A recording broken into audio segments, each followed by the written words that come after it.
What conversations do you have with yourself? And why is that important? That's what we're talking about with today's incredible guest, Ethan Kross. Ethan recently wrote a book called Chatter. It's an excellent book. I've recommended it on the show before. Ethan and I have a chance to discuss Chatter in this and the next episode of Developer Tea. I hope you enjoy my interview with Ethan. If you enjoy this show, please subscribe in whatever podcasting app you currently use. That will help you not only miss out on the second part, not miss out on the second part of the interview with Ethan, but also you'll get notified, depending on the app that you use, when any new episode of Developer Tea comes out. And we do 3 a week, so that will be very soon. Thank you so much for listening to the show. Let's get straight into the interview with Ethan Kross.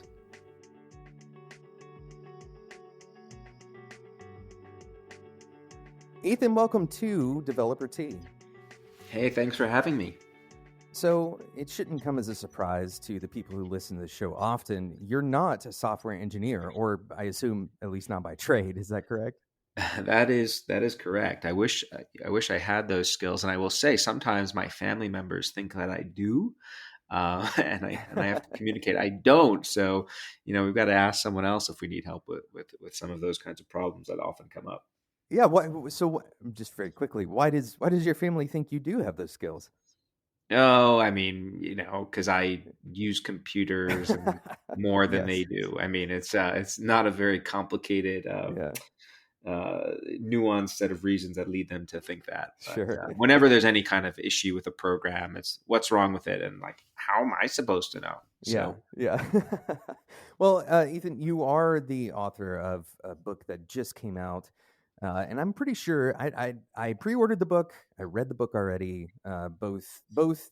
I have the physical copy, and then I like to start with a physical copy and kind of end with the audiobook. I'm not really sure why that works out for me. I guess it's because I like to kind of really devour the primary argument first and then hear some of the stories and expounding on the latter half. But can you tell us a little bit about what you do in your day-to-day work?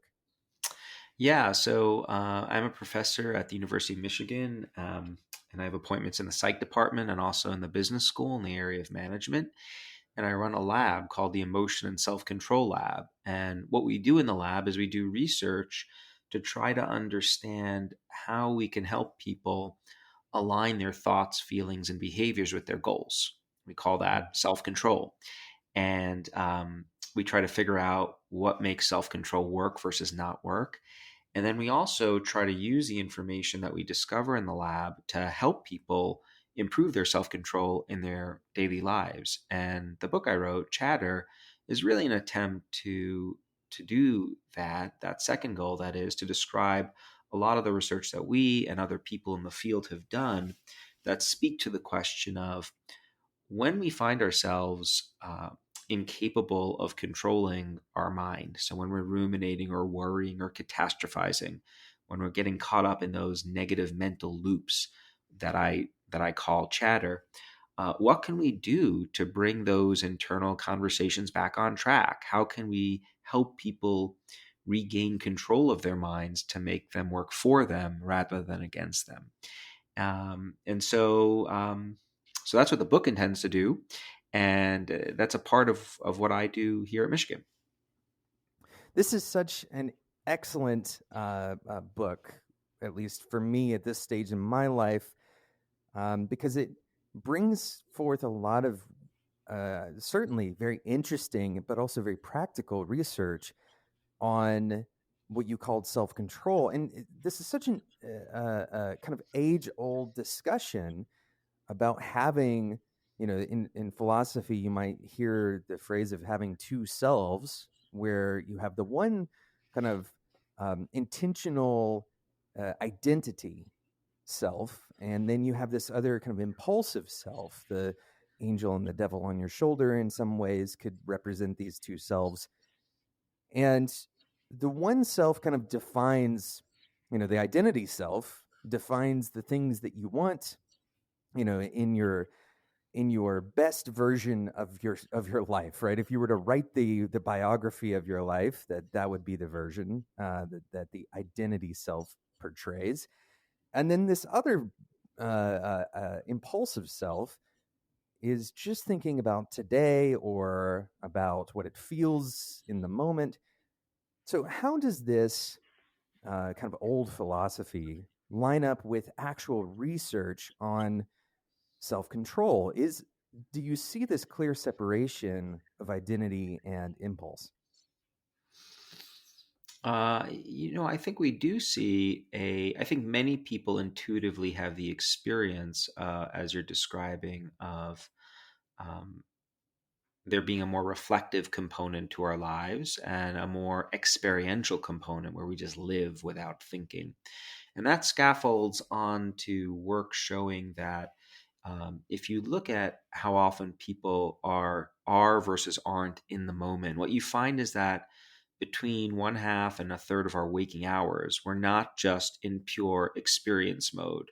We're drifting away to the past, to the future. We're reflecting on our lives. And we actually spend a significant portion of that time drifting away, talking to ourselves, which I think is really interesting. Obviously, because I just wrote a whole book on that topic. Um, but so we do have this ability to shift back and forth between being in experience versus reflection mode, and I think that's a really useful capacity. And both modes serve a function. One point that I've been talking to a lot of people about is the idea that we should always be in the moment, right? We should always try to be in that kind of experiential mode. The human mind did not evolve to always be in the moment. To the Mm. contrary, the human mind evolved to be able to time travel, to be able to think about the past and future.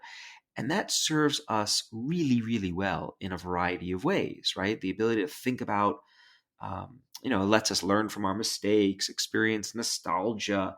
It lets us plan for the future. It lets us simulate. It lets us weave together different experiences in ways that shape our conceptions of who we are. Like, we need to be able to travel in time to be able to do those things. And so I don't think we always want to be in the moment, though certainly being in the moment can be helpful at times. What we also want to avoid, of course, is getting stuck, ruminating about the past or worrying about the future. And I think that often happens to a lot of people. It can have significant negative consequences. And a big part of chatter deals with when that happens, what can people do to get their internal conversations back on track?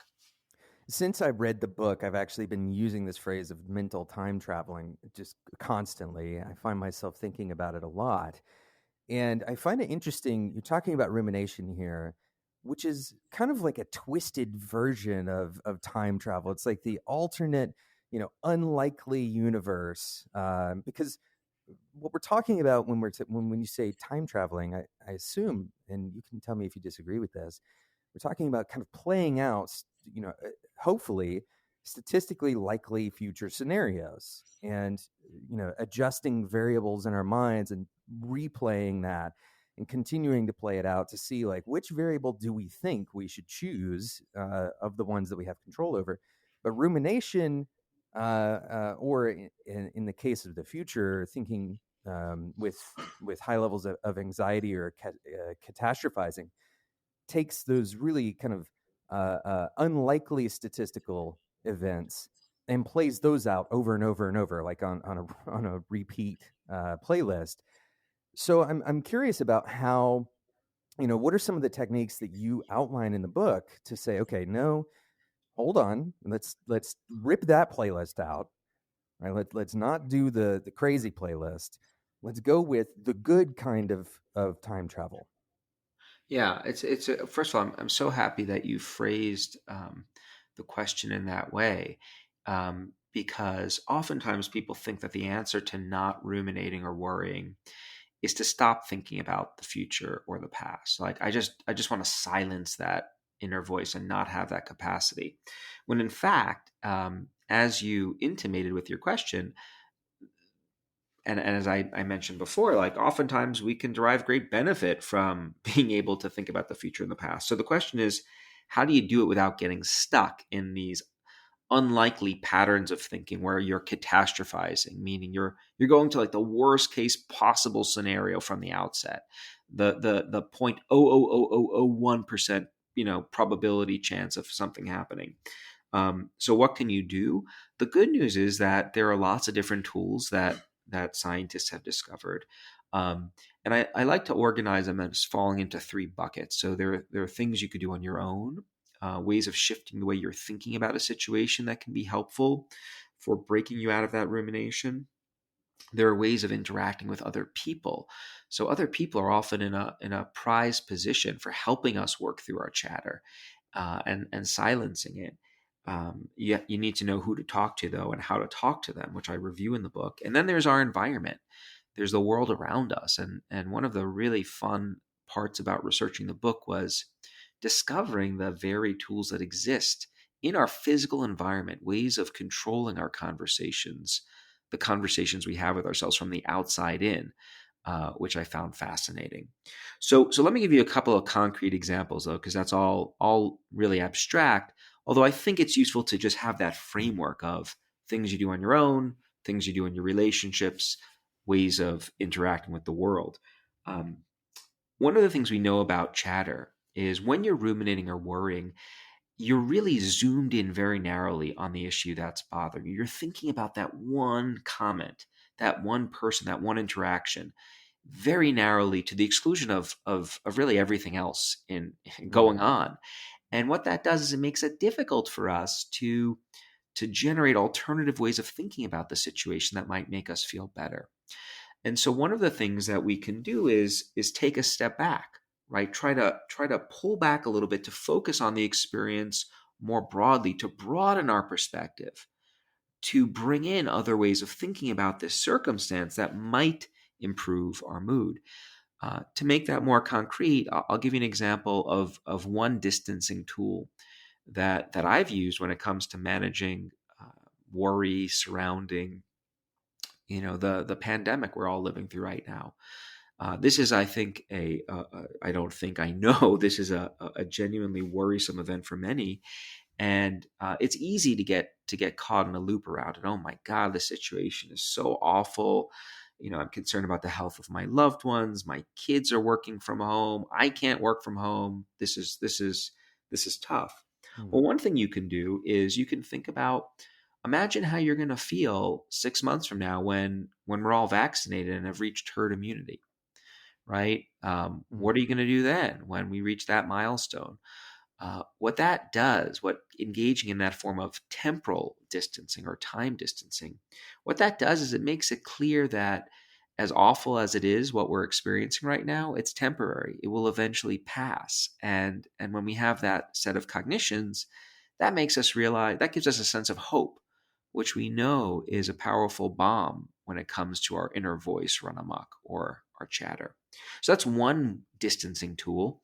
Another distancing tool you could use is to try to coach yourself through a problem like you would someone else, like you'd offer advice to another person, and to use language to help you do that. And by that, I mean, use your own name to coach yourself through a problem. We typically use names when we think about and refer to other people. And I think it's not controversial to say that many listeners have likely had the experience of finding it much easier to coach someone else on their problems, to give someone else advice than to take their own advice. And what we've learned is that engaging in what we call distanced self-talk, so again, coaching yourself through a problem using your name, what that does is it leads you to relate to yourself like you were relating to another person. And that brings us some distance, which can make it helpful for working through our problems more objectively. We'll get right back to the interview with Ethan right after we talk about today's sponsor. Today's episode is sponsored by Remote Works. Season 3 of Remote Works is out now. Remote Works is a podcast that tells extraordinary stories of teams that made the shift to flexible working. More than ever, Remote Works is relevant. I listened to an episode recently about your workspace, what your workspace says about you. There's different styles of maintaining your workspace. If you have ever felt bad about what your workspace looks like in comparison to your coworkers, then I recommend you listen to that episode. The way we work has changed forever, not just because of the pandemic, but for all the other reasons that we talked about on this show, actually, that remote work is becoming more popular, more important in our day-to-day work environment. Host Melanie Green on this podcast tells an insightful story about how people and companies are adapting. Last season, they had an episode called Preventing Burnout.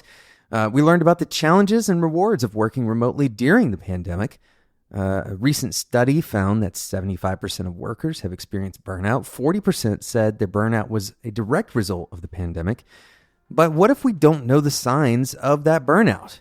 Well, on this episode, you're going to hear firsthand from someone who has been through burnout, as well as expert advice on how to recognize that same burnout and what we can do to prevent it. Remote works is something that I really think the listeners of this show will benefit from.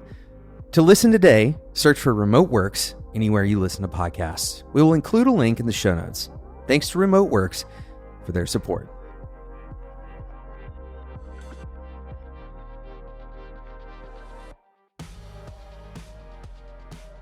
No, I just want to talk about this self-distancing thing. There's two things that spring to mind. The first is this kind of, you can observe this in other people, the kind of disparity between, I've watched my wife, I've watched myself do this, and she's told me about it.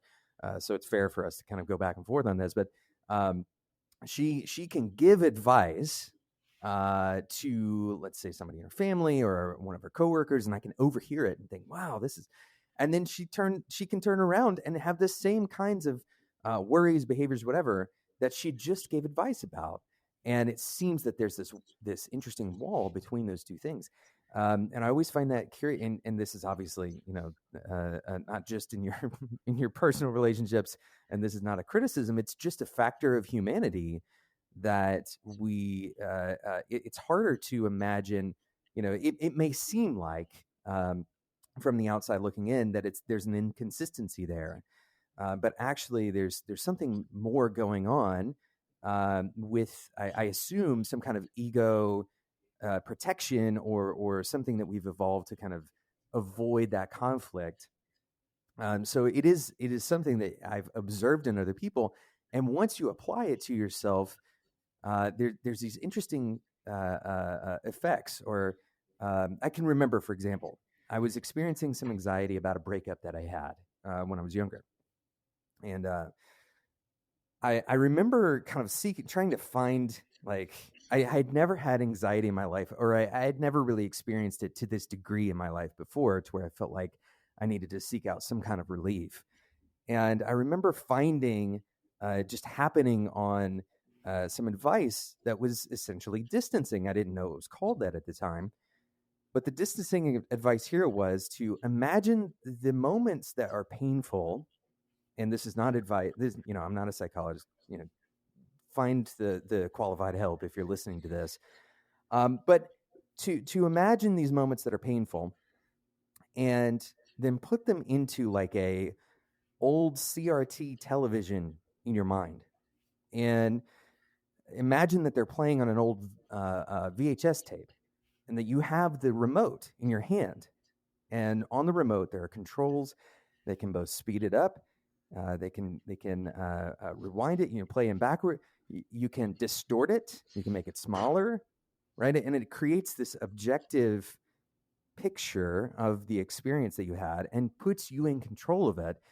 And I just think this is such an interesting version, and it relates to something in your book where you say, okay, another form of distancing is imagine that you are sitting on the couch across from you rather than in your place. Can you kind of explain that form of distancing? This is the one that works well for me, and I'd love to hear you kind of explain it in your own words. Yeah, well, there's so much really good stuff you just mentioned. I'm happy to explain the fly on the wall technique that you just mentioned. But before we do that, I just want to touch on something else that you said, which is this, putting it in that old TV. What was the technical name for that? CRL? The CRT, I think, is what CRT. I Yeah, could be it wrong. just shows It's you been a my while. technological naivete.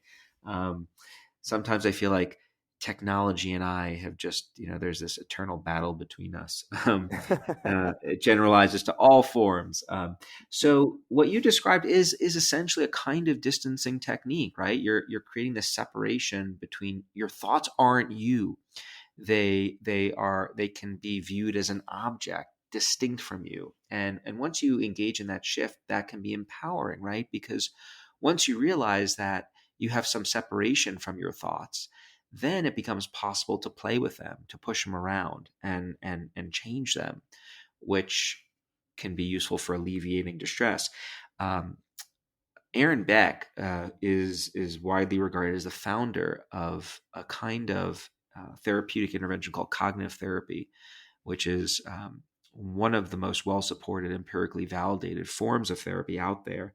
And in the 70s, he wrote an article in which he basically said that one of the key jobs of a therapist working with patients is to help them gain distance from their thoughts, to help them Mm, gain objectivity from them. That is one of the principal jobs of a therapist. What we've learned in the intervening years is that this is not just a principal job of a therapist. This is a principal job of for any of us who are hoping to try to manage our own internal yeah. world.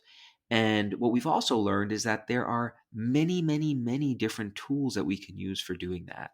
So, I described temporal distancing, that mental time travel, distant self talk. You mentioned another one, putting it in thinking about putting your thoughts on a TV reminds me when I was growing up and I used to, have a boo boo, to use that technical term, and start crying. And I remember my dad used to tell me, just take those thoughts and throw them out the window and imagine the cars running over them. And it's Mm, very similar to your yeah. example. It's another kind of distancing. We know that you could do this using your imagination too and visual imagery. So when you think about past experiences, particularly negative ones, with few exceptions, there are a few like trauma events, but putting those trauma events aside, the more intense the negative experience, the more we tend to see those experiences in our minds, the more we have a visual snapshot of those from a fly in the from a first person perspective. So when we recall negative experiences, we often see images accompanying those events, and the more intense they are, the more we replay those experiences happening through our own eyes. But what we also know is that those visual images, they're malleable. So we can also shift our perspective and adopt a more fly on the wall perspective and see ourselves in the scene. And research shows that those kinds of memories are less emotional.